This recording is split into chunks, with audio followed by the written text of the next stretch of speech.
Kuwait की उर्दू नशरियात से हमारा आज का इंतखाब कलाम अमजद इस्लाम अमजद, आवाज रजिया अशरफ। आपकी समाअत की नजर।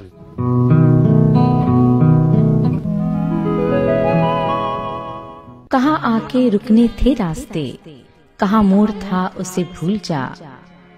वो जो मिल गया उसे याद रख, जो नहीं मिला उसे भूल जा। वो तेरे नसीब की बारिशें किसी और छत पे बरस गईं। दिले बेखबर मेरी बात सुन, उसे भूल जा, उसे भूल जा। मैं तो गुम था तेरे ही ध्यान में, तेरी आस तेरे गुमान में। सबा कह गई मेरे कान में, मेरे साथ आ उसे भूल जा।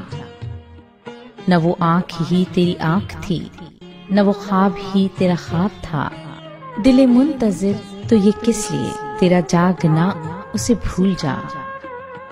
तो वो किस लिए शब हिज्र के उसे हर सितारे में देखना। वो फलक के जिस पे मिले थे हम, कोई और था उसे भूल जा। तुझे चांद बन के मिला था जो, तेरे साहिलों पे खिला था जो। वो था एक दरिया विसाल का, सो उतर गया उसे भूल जा। कहाँ आके रुकने थे रास्ते, कहाँ मोड़ था उसे भूल जा।